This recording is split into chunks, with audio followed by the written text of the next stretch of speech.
I'm so not unique talking about having adrenals issues. It is like endemic. Everybody's got them.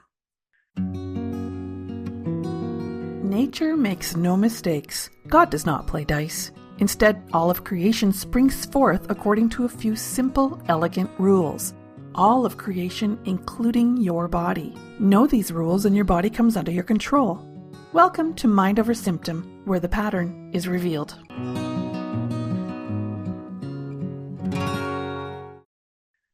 It's hard for the eye to see itself. So this is a difficult conflict to notice ourselves having, and it's a difficult conflict to solve because everybody's got it. It's a bummer, this one, the adrenals conflict. And as I start talking about it, we're going to realize, we've all got it. It's kind of hopeless because everybody's got it because it's the world we're living in. But as usual, I have a thesis, which is, no, we don't have to just live with it. That's the great lie. And I'm going to say also that I am megalomaniacal about this. I am so in this loop in all of my relationships. I have self-devaluation about this. So I feel pretty strongly about the topic. The adrenal glands are these tiny little, they're about 3 inches long. They're triangulars or like rounded triangles, and they're 3 inches across and about a 1/2 inch thick. And they're glands. Conventional medicine just lumps them into one blob. They sit on top of each kidney. And this is where we produce our stress hormones, including the dopamine, catecholamines, which is adrenaline and noradrenaline, cortisol, and also the sex hormones. So even after we lose our gonads for whatever reason, we're still making these hormones with our adrenals. The conventional information out there takes this apart into some very complicated chemistry and also tries to solve the problem chemically. And the problem from conventional medical point of view is adrenal insufficiency. It's caused by stress. And our adrenal glands aren't making as much cortisol as they're supposed to. Okay, so what's the solution? Here's some cortisol. Here's some drugs with this medicine in it, with this hormone in it. And that's it. Simple problem, your adrenals suck. Simple solution, here you go. Why do your adrenals suck? Because of stress. So it's vague and kind of hopeless. It's like thyroid problems in that way. It's so misunderstood and also so ubiquitous and also actually extremely complicated, but reduced to a simple mechanical problem that nothing really can be done about. Here's your replacement. So it's a dependency that's created with illnesses related to the adrenals. The term itself is devaluing, and it's a strong clue as to how conventional medicine works. But as students of the GNM, or the Germanic healing knowledge, you and I know that when we produce more or less of something that our bodies need in normal processes, it isn't because of insufficiency of an organ. We know that. Now we may believe, okay, well, but I'm special and I've had lots and lots of stress, way more than normal. So my organs are actually insufficient now because I've wrecked them because I'm such a loser. Okay. That is where my mind goes. That's where everybody's mind goes. Again, it's part of our cultural training to think this way. But we know from GNM it's not true. We know that when an organ is producing less or more of something, it's because we're doing a special biological program of nature. And the purpose of this is either to avoid some kind of DHS, that's in the conflict active stage, or it's to restore or rebuild tissues after. we resolve that biological conflict. And we know this. But when it comes to this particular program, the adrenals ones, there's two of them, I have to relearn and relearn and relearn. I don't trust it. I feel broken. I feel insufficient. And that's why I say that I have megalomania about this. I have a constellation of many self-devaluations turning back upon themselves. It's a terrible tight loop. The diagnoses from conventional medicine that relate to adrenals, and there are so many symptoms that don't belong to the adrenals here. Again, it's like thyroid. So I'm going to leave those off, sort of. I think when they diagnose an adrenal problem, they have probably already diagnosed a million other things and the medicines didn't work or something like that. Or there's a very specific symptom because it's extreme. So maybe they see a cyst on the adrenal, or maybe there's the actual the extra hirsutism, or there's that tired feeling. It has to be pretty extreme for them to find even zoning on it. But the first one is called Addison's disease, the so-called adrenal insufficiency, which is when there is less production of hormones, especially cortisol and aldosterone. I don't even know what most of these things do. Don't really care because they're hormones. They work together, and hormones are part of our brain's way of telling the body, hey, this is the situation out there, and this is what you need to do. Inside our body, every cell knows what to do because its environment says so. And that's what hormones do. They're the messenger. They're the electrochemical signals. So that comes from the brain. The brain tells the body, all right, do this, do that. And it does it using hormones. Why does the brain tell the body to do that? That's what we really care about. And that's where conventional medicine, and unfortunately a lot of GNM, sort of cuts off the head of this. So we never get to the real source of the problem. The symptoms of Addison's disease are fatigue in capital letters.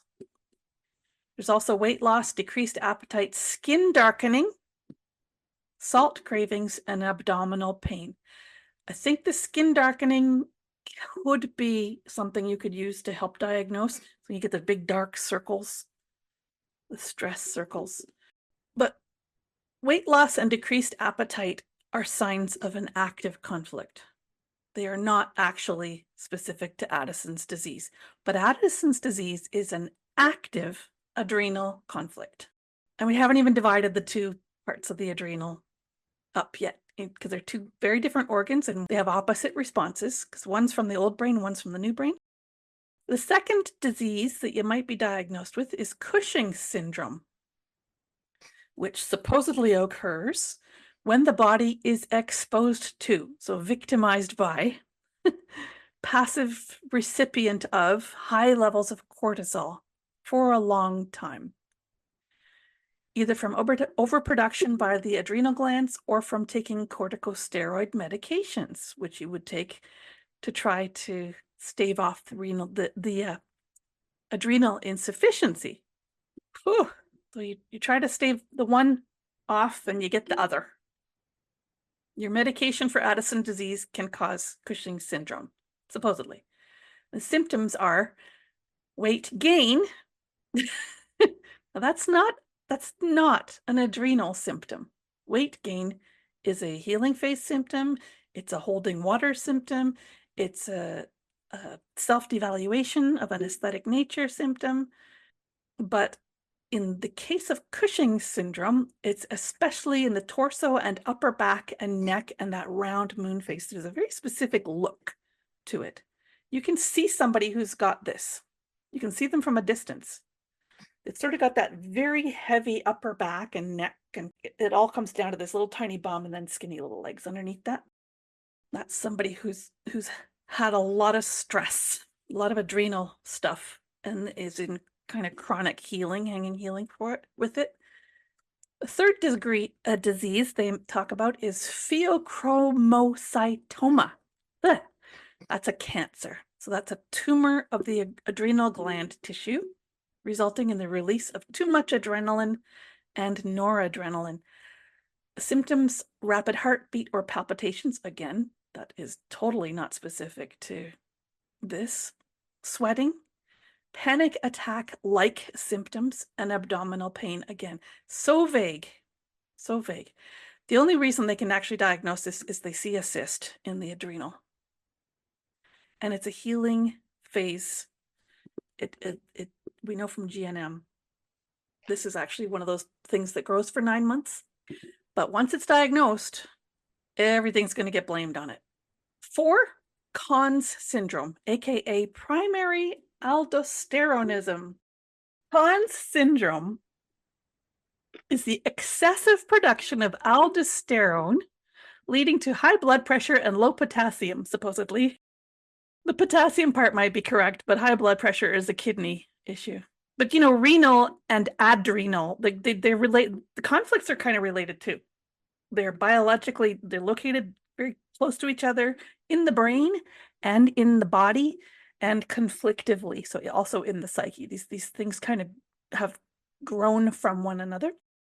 Symptoms of so-called Conn's syndrome are muscle cramps, weakness, and fatigue. Again, if you have that, I don't know if you want to just run straight for a Conn's syndrome diagnosis. And then 5th, this is the one they're going to scare you with. This is when I'm going to send you a stern letter if you don't take this seriously. This is what's going to happen to you when there is not enough cortisol. Just okay, so totally random disconnect. It's just there's not enough. It's insufficient. When this random thing happens for no reason, it is a medical emergency with severe weakness, confusion, or coma, severe abdominal, leg, or back pain, and dehydration. I'm so glad I didn't know about this in my late 20s, because I had extreme muscle weakness several times, each time passing after about 2 hours. But it was really scary when it was going on. But I just kind of dealt with it because I felt okay. But now that I know this, now that I know about how adrenals work, it would have terrified me because I would have been worried about the adrenal crisis. Also, each time that happened to me, the person I was with pretty much spent the whole time crapping on me and telling me to stop being lazy. I know that this was adrenal stuff now because of how it felt, but also because of the way people were treating me. When people treat you that way, that you get adrenal issues. If you kind of fall for it, if you go with it, if you accept their devaluation of you. The adrenal program, what I'm trying to foreshadow here, is kind of about letting yourself be abused. If I didn't have adrenal problems, or if I wasn't the sort of personality or setup, I don't know why, but a healthy me would have told them, hey, you know what? There's something kind of wrong with me. So I'd appreciate you not ever talking to me like that way again. And also, maybe I've never talked to you again because you're the kind of person that would treat me that way. It's a very different mindset, the person who is beyond these programs, the adrenal programs. We are not the same person anymore when we stop having these conflicts. I do not advocate a standard GNM approach to resolving adrenal issues because it has actually exacerbated my adrenal issues. And from what I've seen in discussion groups, I'm definitely not alone in this experience. But if we take this standard or typical GNM approach to solving the adrenal programs, then what we do is we look up what kind of DHS causes adrenal programs or adrenal diseases, right? We look up what causes Addison's, what causes Cushing's, what causes adrenal insufficiency. So in conventional medicine, there's just adrenal glands, these 2 blobs, one on top of each kidney, and they either work right or they don't. But in GNM, we know there's the medulla, or the inside of the adrenal gland, which is actual glandular tissue and therefore has to do with producing hormones, especially for digestion and energy.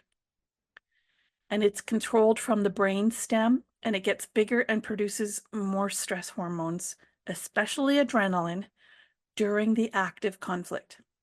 There is also the adrenal cortex.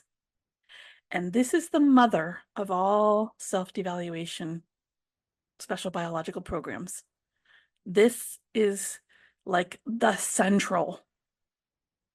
This is at the heart of any self-devaluation. There is this adrenal cortex. It's confusing because we think of the cerebral cortex. No, it just means the skin or bark around the adrenal gland. It's relayed from the cerebral medulla and therefore has to do with self-devaluation. With an active adrenal cortex conflict, we produce less adrenaline, and we are very fatigued during the active conflict, even though we want to do stuff. This is the heart of every self-devaluation. I can't, I shouldn't, or I'm not allowed, and my energy level plunges to stop me.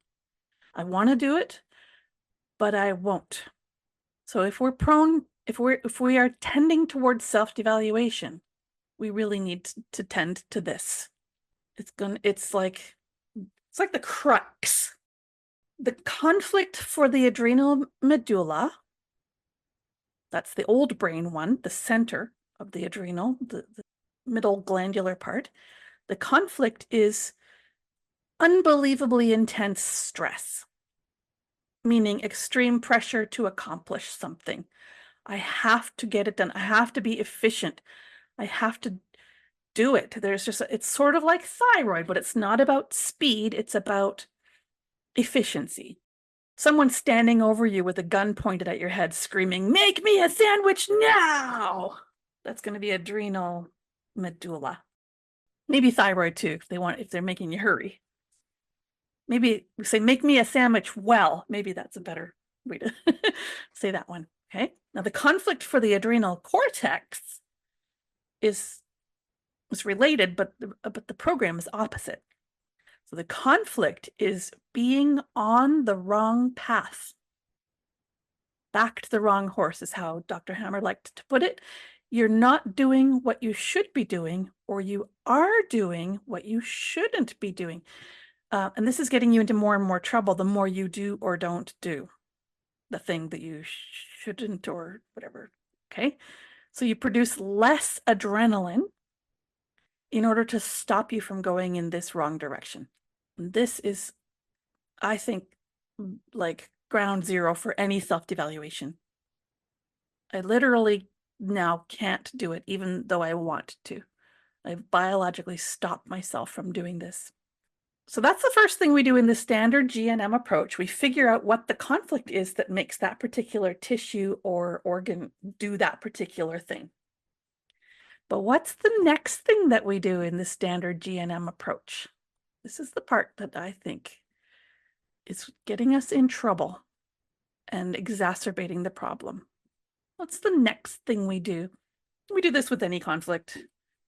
So we go, we look up what causes it. Okay, so it's unbearably intense stress or being on the wrong path. We look for the DHS. Is that the next? Yeah, yeah. And when we look for the DHS, what are we looking for? We're looking for an event that quote unquote made us feel that way. Yeah, we're looking for a person.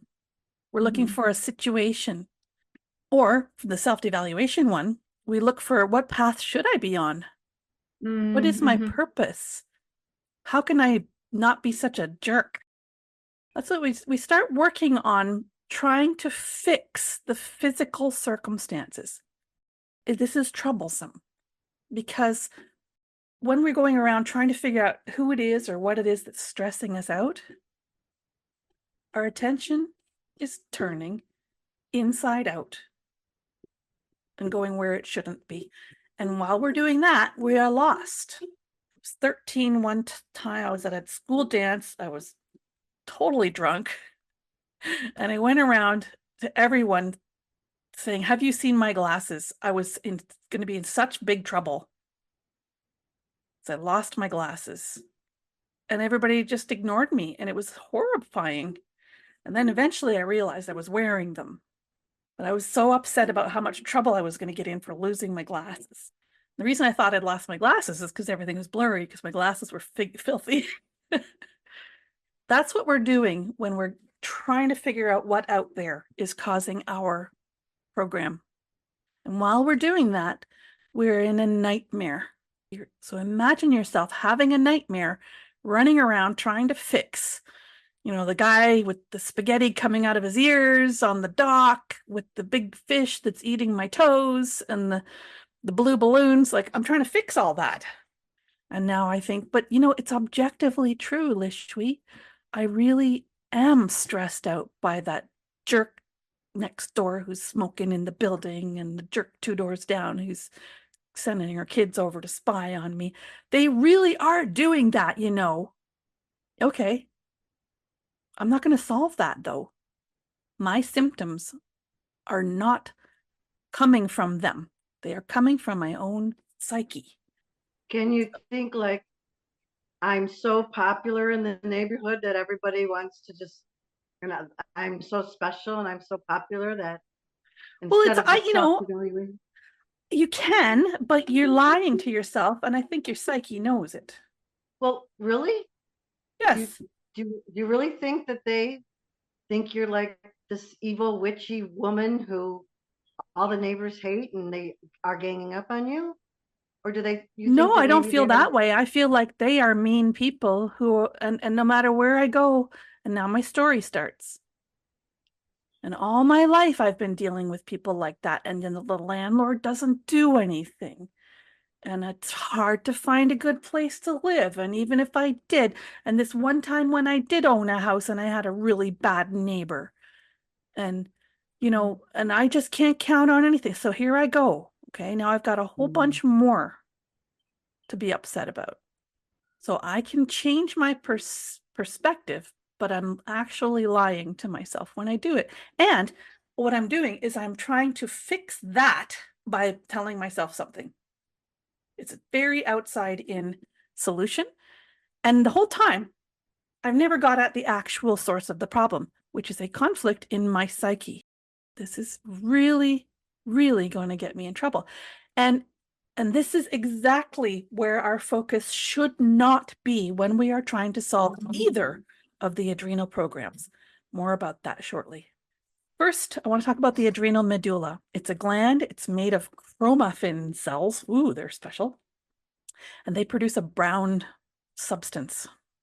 I don't know why. I was looking in all the different books and I have no idea why. But this is one of the things that helps you diagnose the adrenal gland program, adrenal medulla program. Adrenal medulla programs cause an increase in the size of the adrenal gland controlled by the brain stem, producing more adrenaline during the active conflict. What might be the benefit of overproduction of adrenaline? Any thoughts? You can do more. Yes. To make you more efficient, according to the GNM books. I think that's a story. I don't think efficient is the right word, but that's what you're trying to be. Yeah, so it's similar to the thyroid hormone in this way, but thyroid's about being faster. Yeah. It reminds me of like putting more and more gas into the car because the car won't go, but it's actually something like in the engine, putting gas. Or pushing the gas pedal tighter to the floor because you're stuck in the mud. The conflict affecting the adrenal medulla is unbearable stress. Okay, I can feel my mind immediately going to all those terrible people who gave me such unbelievable poor me right away. My attention so much wants to go there. That unbearable stress. But unbearable stress is not a thing. It's a feeling I'm having. It's not an objective thing. I had a friend years and years ago. Oh, my new job. Oh, there's so much stress there.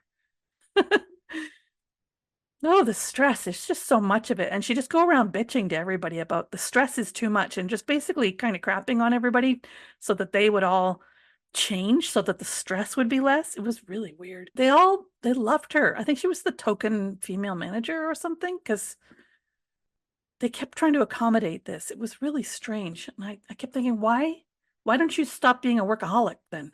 Why don't you stop stressing yourself out? But it was the stress. It was like this thing that swirled around, and like the building had stress in it or something. This is different from overwhelm, but that's the myocardium program. That program is I will do more. That's the horse from Animal Farm. I will do more. I will work harder. I just have to make this happen. That's the myocardial. Unbearable stress is, I just don't think it's a good way to say what the conflict is, but that's what the adrenal medulla program officially is from GNM. It's a sense I have to do. I just have all this obligation. This is from the old brain. It's a requirement. It's an energy issue. I have so much I must do in order to exist. It's obligations, responsibility. At the moment of the DHS, the adrenal medulla cells begin to proliferate, producing more stress hormones in order to improve performance. It's the get her done. Just get through it. Just make it happen. I have to. Willpower. The symptoms are supposedly rapid heartbeats, elevated blood pressure, excessive sweating, aka cold sweats, and anxiety feelings. Of course, these things happen with pretty much any active conflict. So, yeah, not very helpful. But we can notice when we're feeling unbearable stress. For example, I'm unbearably stressed out by having my diagnosis or my disease or my conflicts that I can never solve. As the unbearable stress continues, the adrenals produce a little tumor, a compact tumor. If anyone happened to look, they might diagnose it as adrenal cancer, which is what pheochromocytoma is. I think the word chromo is in there because of this brown staining that these cells produce. It looks like the organ is bleeding on a CAT scan because of this chromaffin, this brown stuff. Again, I don't know the reason for it. So if you have this one and you have the right microbes, which is tuberculosis or mycobacteria, then as with any other glandular program, in the healing phase, the excess tissue is removed with the help of those microbes, plus a little bit more. So if you have this conflict many, many, many times, you can begin to have holes in your adrenal gland, sort of like holes in the breast or cirrhosis of the liver or emphysema in the lungs. Now, don't panic. Just like we have lots of worry and argument conflicts, and it doesn't make our breasts completely disappear, it's very unlikely that our adrenals will completely disappear. If you don't have the mycobacteria in your body, then you get a permanently enlarged adrenal gland, causing a permanent overproduction of stress hormones. It's kind of like what the thyroid program does. And with many conflict relapses, you'll also produce more and more of those chromaffin cells, which diagnostic tests might see as that dark blood stain look on your adrenal glands. But the adrenal cortex, totally different. The adrenal cortex wraps around the adrenal medulla, and it's relayed from the cerebral medulla of the brain. So it's a self-devaluation organ. The primary symptom is adrenal fatigue, and it's a different kind of fatigue than the fatigue of a healing phase. Now, don't worry, you can have both kinds at once. In a healing phase, you're relaxed in your body, but you're also relaxed in your brain and psyche. You don't really want, you're like, yeah, whatever, I don't care. But adrenal fatigue is stress fatigue. It's wanting to do things, but your body won't. So you're sitting on the couch, staring at the TV, thinking, I should, and you just can't bring yourself to do it. Your body won't let you. It's a feeling of being held back by your own self. You can see how this could easily branch into, say, high blood sugar, motor conflicts, self-devaluation, that I'm such a jerk, I'm such a procrastinator, and so on. It's like the mother of so many other conflicts. Can I ask a quick question about this? Yeah. It's very, things are really hip at different times. And of course, it's really hip right now to talk about like the nervous system, the dysregulated nervous system, and being stuck in freeze. And so it's like I've often self-diagnosed that I'm stuck in freeze a lot, but it sounds to me like you're just describing the adrenal fatigue. I think so. Yeah. Adrenal fatigue is stress tired. So just that idea of like I want to do these things, but I can't seem to like stop like looking at my phone or scrolling, or just like I just like sitting here like almost like I'm immobile. So a lot of people are attributing that now to being stuck in the freeze response, but it sounds like it's literally synonymous with adrenal. And this is a metabolic issue we're talking about here. The adrenal stuff, like the thyroid, it's metabolic. So it's so central to so many things. We cannot help but look for an external. The freeze response is the play dead reflex, and it's literal paralysis of the muscles. You're a deer and you've been grabbed by the neck by a lion, and so you go all slack. That's freeze. So what we're doing when we think about it, the freeze response, is we're thinking about, okay, who's trapped me? What situation am I stuck in? In what way has this problem rooted me to the floor? That kind of thing. And it's a fight, flight, freeze. It's a genuine response. It's a real thing, but it's coming from our psyche because of how we are interpreting the situation. So it's almost like the chronic nature of it is more indicative of like this program or our psyche versus like an actual danger in the wild. That would be more of like a Yeah. And this one's a bugger because this is like everybody's doing it, especially women, because of the cultural story of, for example, the idea that we have to be a certain way. Adulting, and there's this rebellion against it. And it feels like the world is doing that to us. But we're all being told this. Why? What? I mean, I've heard lots and lots of women talk about their adrenals and their adrenals insufficiency and their adrenal problems. I've never ever heard of a male. Why is I think that? it's way less for men, yeah, because doing and achieving and being responsible and all that is that's joy for a masculine man, but it's conflictive. And when women are doing it, we are being conflictively male, and we don't like it. It's not our nature, which is foreshadowing of my proposed solution. The primary symptom of the adrenal cortex program is adrenal fatigue, stress tired. You want to do things, but your body won't let you, and you feel held back by your own self. A normal tiredness is when you haven't had enough sleep, but with adrenal cortex fatigue, you are tired no matter how much you've slept. And that's the so-called chronic fatigue syndrome, which interestingly is not on the list of conventional medicines. They all say, oh no, you've got a virus. This is ubiquitous in our world today. The reason this is all ubiquitous is because we're living in a social structure that, if we care to comply with it, which we do, forces us to constantly go against our own biology. What is the conflict for adrenal cortex? It is a conflict that I am off my path. So it could be like I'm on the path that I shouldn't be, but it can also be I want to do something and I can't. So this is the so-called chronic fatigue syndrome, the stress fatigue. You want to, but your body won't let you. And so adrenal cortex programs are experienced by just about every adult and increasingly most kids in today's society, because we're all being told, you got to do this, you got to do this. So the adrenal medulla has this extreme obligation, and then the adrenal cortex has this, I can't do what I should be doing. And this makes sense to me why one wraps around the other. One is like the compensation of the other.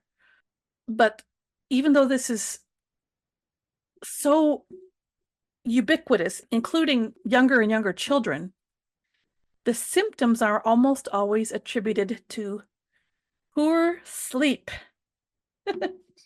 Why do you get adrenal insufficiency? Poor sleep.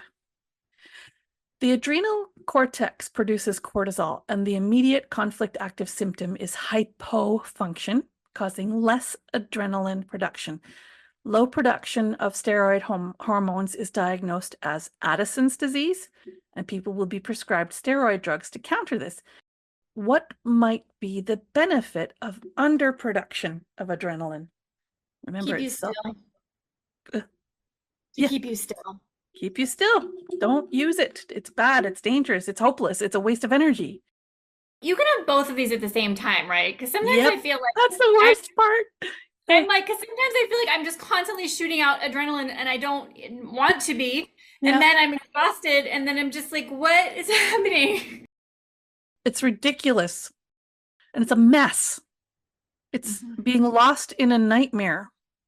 Okay, so low production of those hormones, those steroid hormones, is diagnosed as Addison's disease. Then they, you get prescribed the drugs, then you're going to get Cushing's from that. The benefit of keeping you still, that low adrenaline, it makes you physically, definitely not mentally, but physically placid, docile, and useless. And that's very helpful in a society where there's strife because everyone's trying to be the alpha.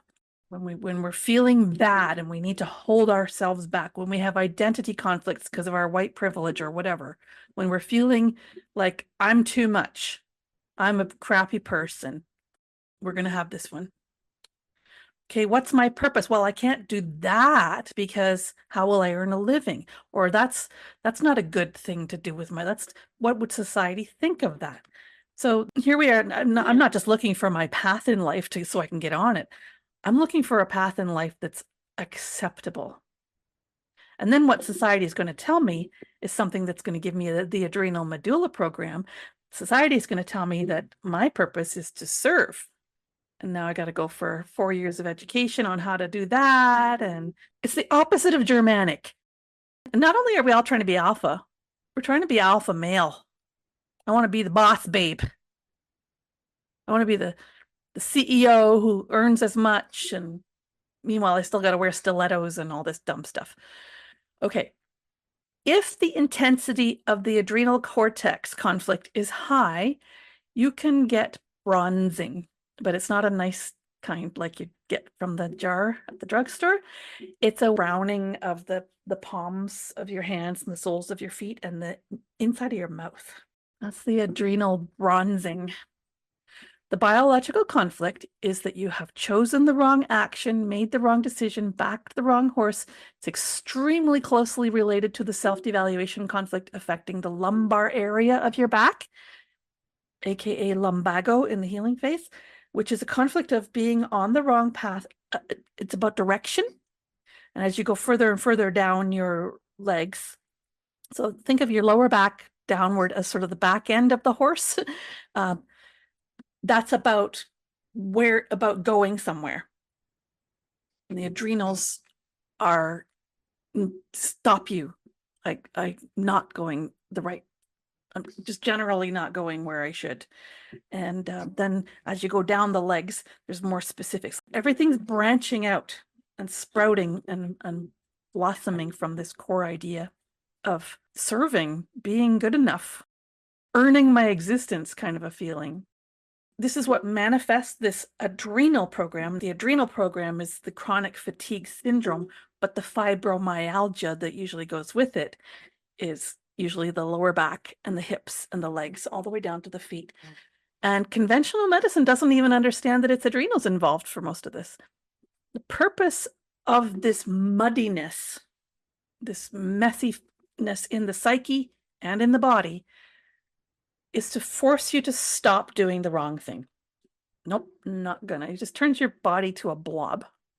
At the other end of the scale, same conflict, but lower intensity, or lowest intensity is that adrenal cortex conflict, is that there's something you should do that you don't feel like doing. And that's the one that I experience approximately 900,000 times per hour. Might be a bit of an exaggeration. I have dozens of these per month for sure. Just reports, bills due, gotta walk the dog, gotta make breakfast. Like, it's just, all of it feels like something I should do. But the fact that I should do it is enough that I'm on the track. That's the feeling, though, in every self-devaluation conflict. My body stops me from doing what I can't, shouldn't, or I'm not allowed to do by making me tired. Not just physically tired, but also mentally tired. Like, it just become this incompetent, incapable person in any self-devaluation conflict. I will literally have anemia if I need to.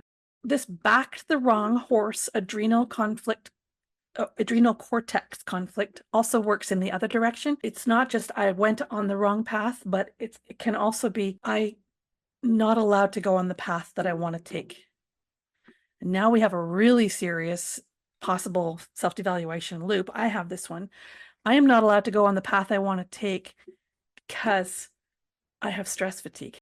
I'm thwarted from doing the projects I want to do because I'm too tired.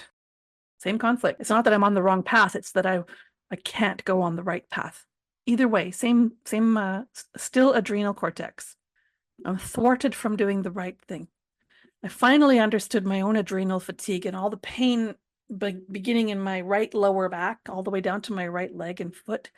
It was not about being able to go on the way I wanted to go. For years, I tried to figure out what the right path was, trying to find my purpose. What's my proper career? I don't care. I don't have a career. This is somebody else's story, this career stuff and my life purpose stuff. This is handed down. Like, I'm searching for something that I don't care about, trying to figure out who I am, what path should I be on, woo woo.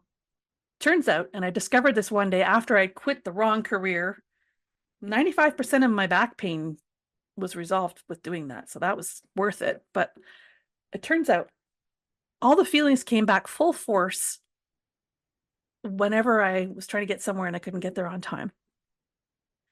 And I'm forced to stand in line. When things take time, I want to make 20 recipes and I can only actually do 2. But also, if I really want to, say, start my Germanic new medicine practice and my entire family tells me I'm crazy, and then my friends are trying to tell me to go get a real job, that was my adrenal cortex conflict, and I really started struggling at that point. So for me, it came full fore when I was already set up for it. I was already having this problem for years, but then it came full fore when I decided I'm going to go for it with the GNM. Then I started having horrific time management problems and struggling for years trying to accomplish things and not being able to. So it's a bugger, and there's all these loops and there's all these things that branch out of it. It's a mess. But then when we're freed from the obligation, when we're suddenly just in the flow, I don't care what the right path is, it's this path. I'm just doing it. I'm being me. Loving life. So I would call this the feminine principle, the feminine instinct. Suddenly we'll have a surge of energy. That's what happens when we resolve the adrenal cortex program. In the healing phase, this is the opposite of every other healing phase. In the healing phase of the adrenal program, we have a bunch of energy. I call that energy puttering because my mind, my psyche, and my brain are relaxed and unconcerned, and my body's busy. Yay, school's out, Friday's here. Yay, I convinced someone else to rescue me from my problem, and now suddenly I have so much energy. Woohoo! How weird to have a surge of energy in a healing phase, though. I actually feel a little uncomfortable, almost like mania.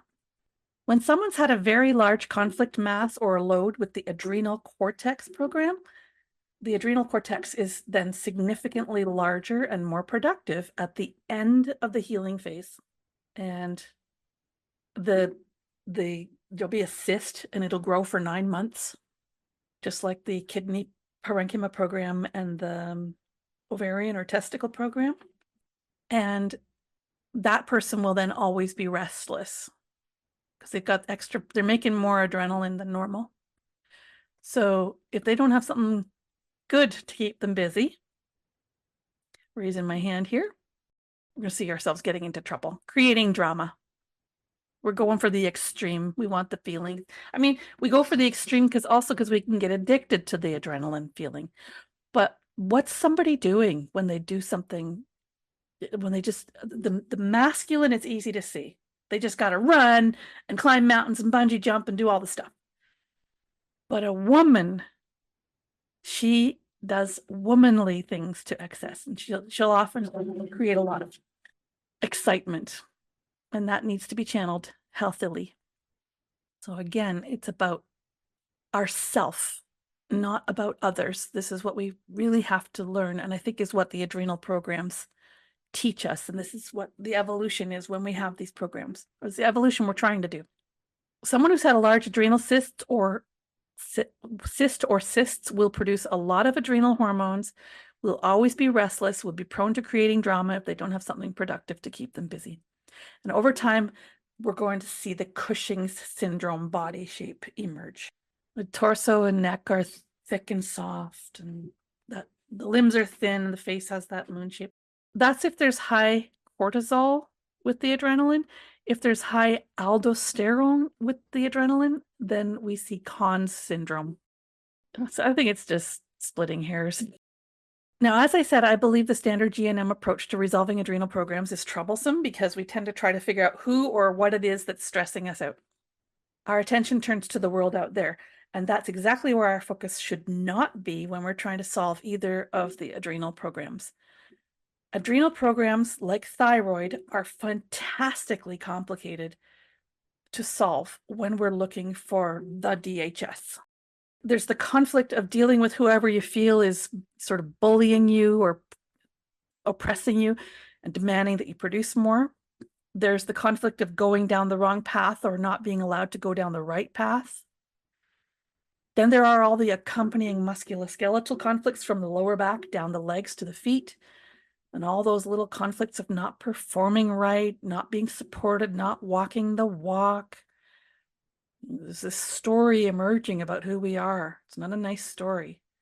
Then we have a whole bunch of temporal lobe things going on, along with the relationship problems we're talking about here, when we find ourselves in a situation of not doing the right thing, or having to be masculine women, or being emasculated as men. We're going to have motor conflicts because of the weakness and fatigue in our bodies.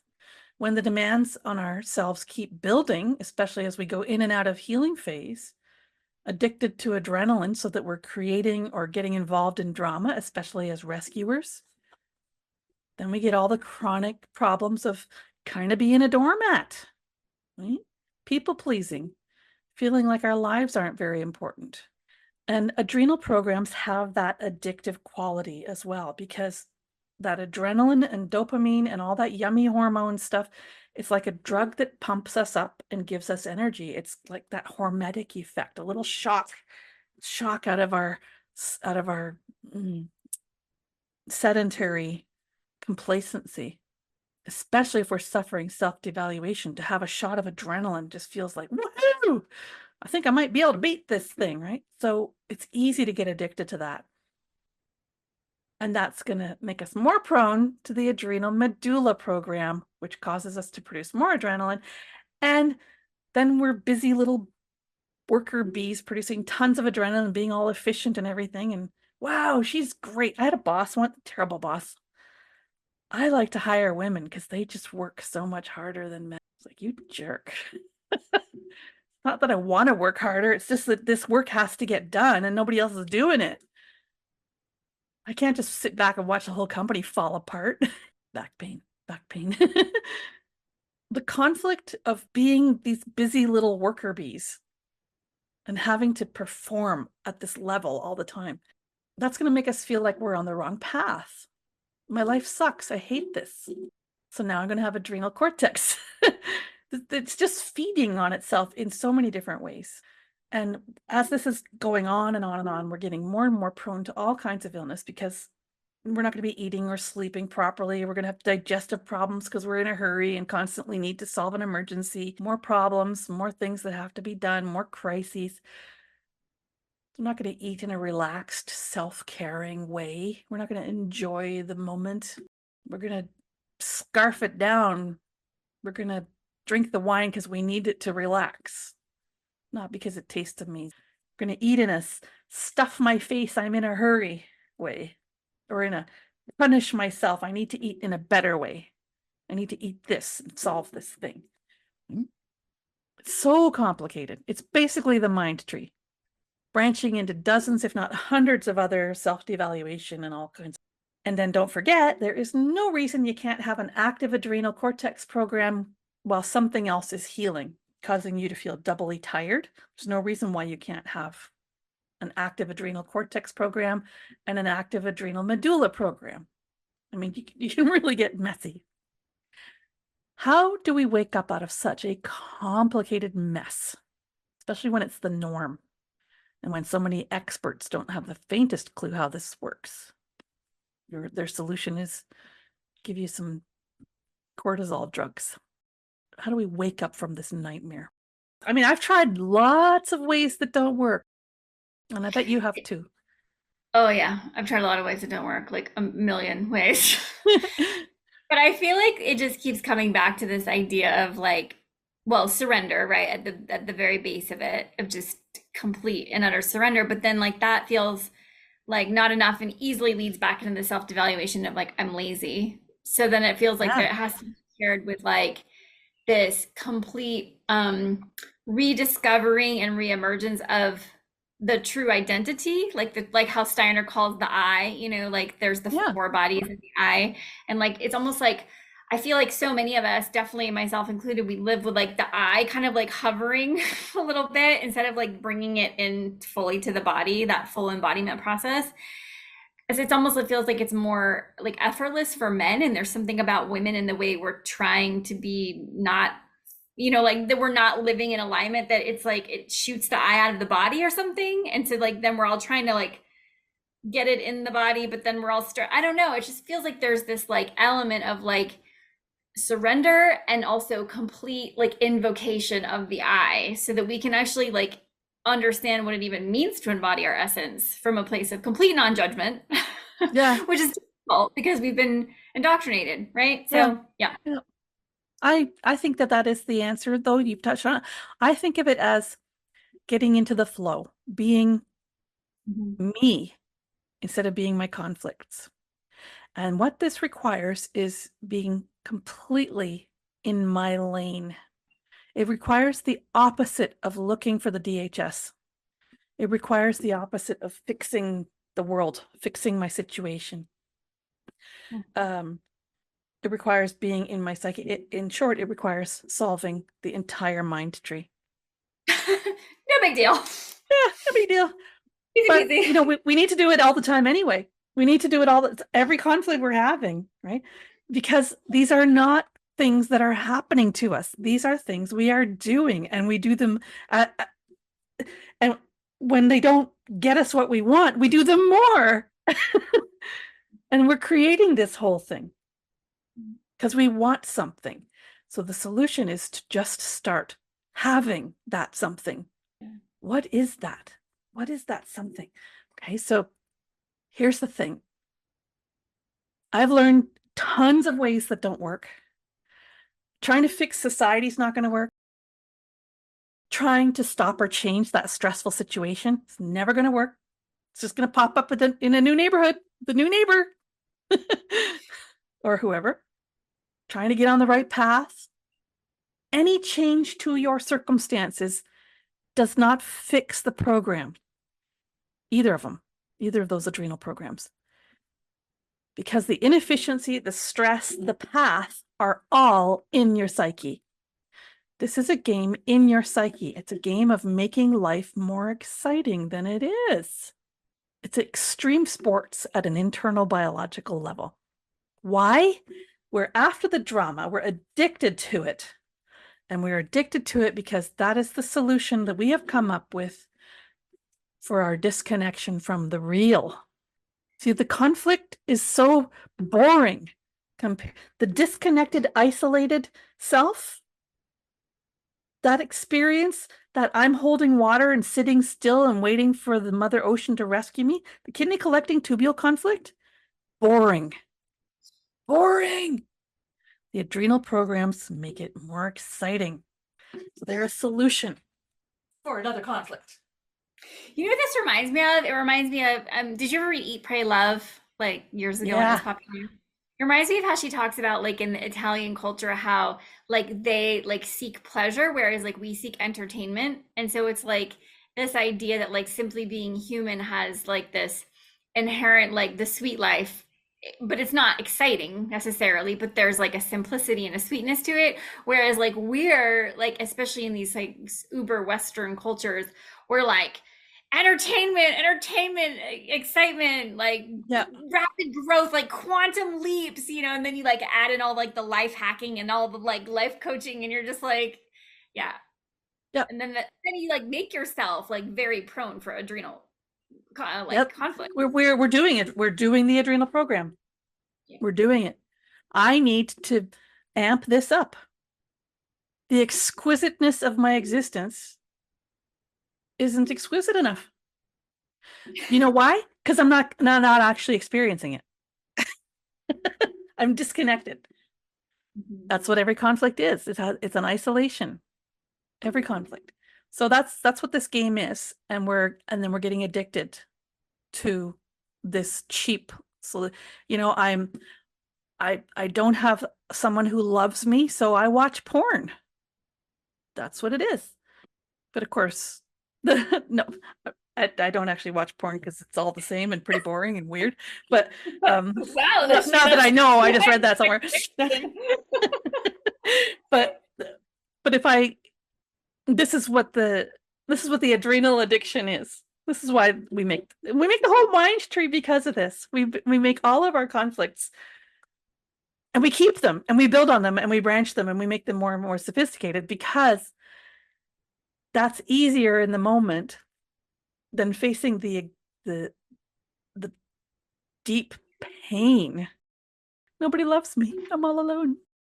Find out where the love is. There you'll find the solution. I believe that what we're doing with most of our conflicts, the pain of the conflict is the existential isolation. And all of our conflicts are trying to solve that.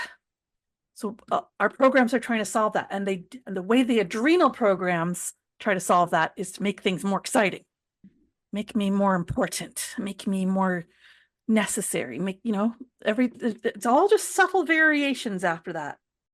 As we keep running completely in the wrong direction for the solution, we just proliferate conflicts, and it is very, very messy, and it becomes addictive. We become do-gooders, sacrificing our own well-being just to get the paperwork done, just to show up at the meeting, just to survive even. And the whole time having conflict after conflict after conflict about all our mundane obligations that we really don't actually care that much about. I might love somebody very, very much, but my sense of obligation toward them, I don't really love that. That's a conflict. That's a different thing. And a poor pornographic representation, substitute for the real thing. It's so interesting because I feel like I've been doing my own version of this for the last few days because I'm like, I need to be more consistent. I need to be more like with like self-care. So like I've been like really like on top of my self-care for the last like 2 or 3 days. But then I'm like, God, this just feels like this never-ending to-do list of all these things. Like I need to do some blocking. Now I need to do some yoga. Now I need to go on a walk in the woods. Now I need to do, and I'm just like, and none of it feels like, even though it's all this like really nice. You did the solution, and now you did the epicrisis. That's a feeling. I do this all the time. I'm so excited. I feel so good. There's all these things I want to do. I'm going to let myself do them. Here, I'm going to make this plan up. Yeah, totally. And the next day I look at the schedule and I'm like, oh man. It's so much stuff. And then I create another adrenal conflict because I'm like, I don't have time to do all this stuff. There's so many complications just to like keep myself going. Why am I doing this to why did I get myself into this? It was easier when I just didn't do any self-care at all. And then that's what happens. I go not doing any because then I'm like, it's too. You nailed it. This is exactly the adrenals. That's it. That's the feeling of it and the trap of it.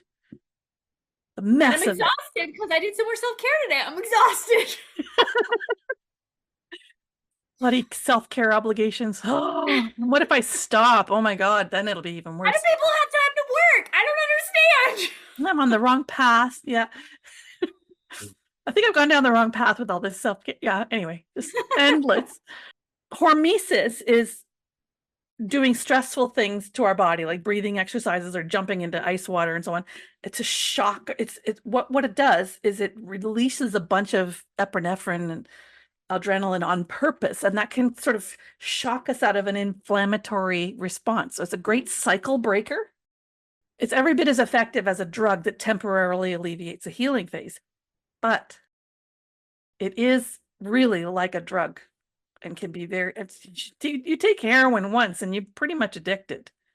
And I think this is why we develop the adrenal response symptoms. I think that's why we do this, is to shock ourselves out of inflammatory or chronic states. But we need to shock ourselves all the way out. And we're not doing that. We're just having a little bit of heroin, a little bit of heroin. Oh, a little bit of heroin to tide me over till my heroin. Oh, I need some heroin to take care of the bad feelings from my heroin that I just had. You know, I'm equating the adrenaline program, the adrenal programs, both of them, to giving ourselves heroin. Now, the beauty of having this very, very complex problem is that I have discovered a wonderfully simple solution. I haven't been able to implement it very well, but I keep working at it. Implementing the solution has been bringing up all of my conflicts, enabling me to do something with them. And there are fewer and fewer of them, and I am clearer and clearer. But the conflicts that do come up now tend to be older, bigger, more profound things. Like I'm dealing with a wound from around age 3 now. That's what I'm working on. It's been there all my life. Very used to it. Not sure what I'd be without it, but dealing with it, like I don't want to have this wound anymore. The wound is having to take care of my mom, having to do stuff so that she won't get upset. So there's obligations.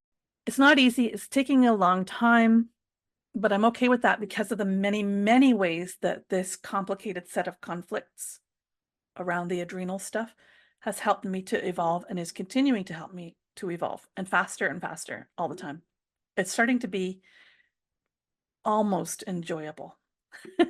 And it's weird how I'm still upset about such mundane things, but at the same time, I'm also not upset about them. I'm watching them and marveling at how I'm still bothered by it when I'm actually not. So I've had a sinus infection sort of for almost a week, but I haven't really.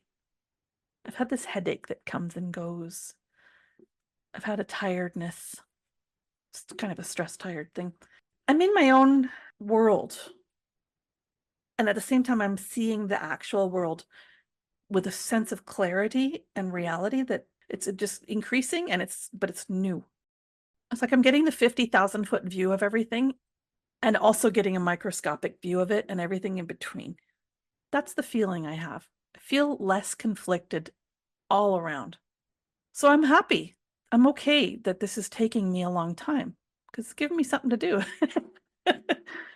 Complex problems can have remarkably simple solutions. And I have personally learned that this approach is absolutely key for dealing with and ultimately resolving adrenal issues. Our task to achieve that simple solution, to elevate one level up in our perspective. Not about changing our perspective, it's about getting a higher perspective. getting one level up from the problem, not 10 levels up though, just the one level up. Every system derives energy from the system one level above it. Cells from tissues, tissues from organs, organs from organ systems, right? All the way up to ecosystems, up to the whole universe itself. And all the way up, ultimately, to the quintessence, the animating consciousness that drives the laws of physics and makes the universe itself work. What does one level up from this mess and confusion and total lost in the mind tree, lost in a nightmare problem of adrenal programs? What does one level up from that look like? It looks like total selfish self-love. I originally wrote self-care. That's not correct.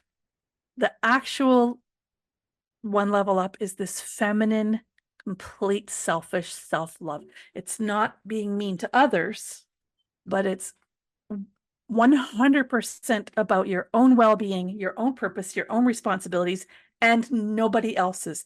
It is 100% minding our own business, no matter how awful somebody else has it.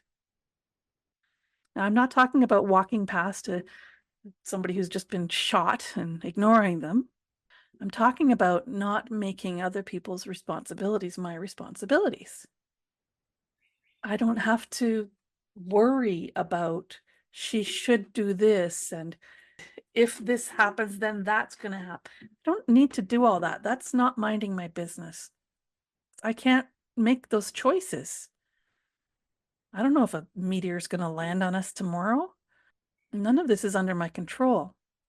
So I have to stay entirely in my lane.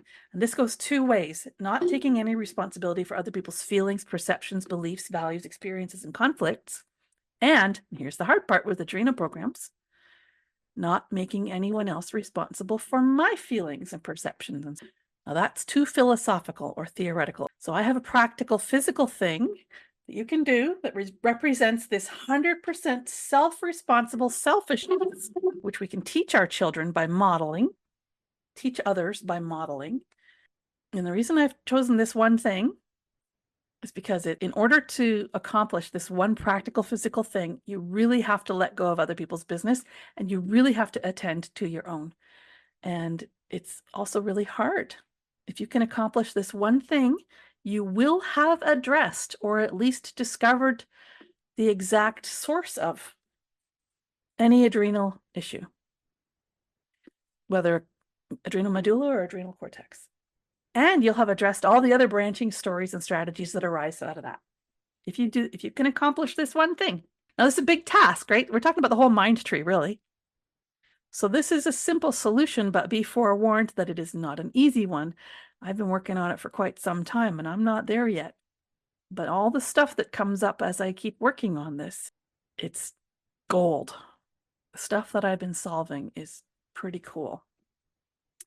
What I'm talking about here is integrating your entire mind tree with this one therapy. What is it, Lishmi? It's using your GHK knowledge to its full capacity. It's going to bring it all up. It's going to bring it all up.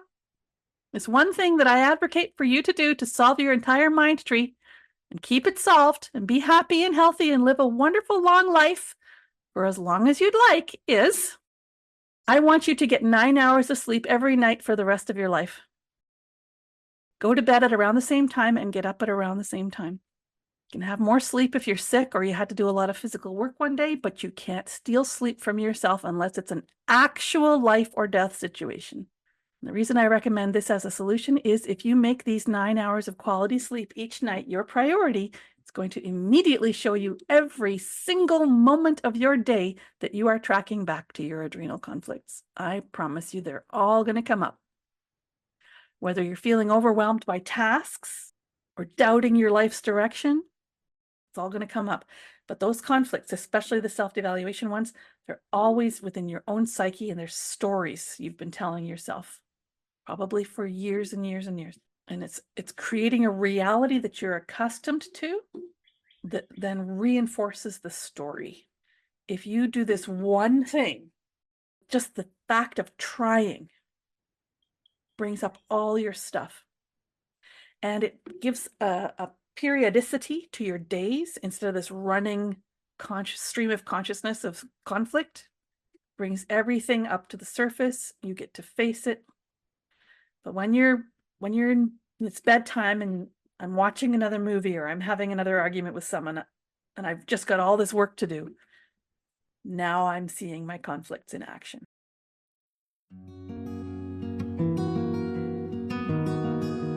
I hope you enjoyed this episode of Mind Over Symptom. To make sure you don't miss an episode, subscribe now and please share with a loved one. The Mind Over Symptom blog lives at mindtreehealth.net, where you can get your free training about the natural laws of healing, and you can also get support. I'm Lishwi Springford, your guide for radical self-healing.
is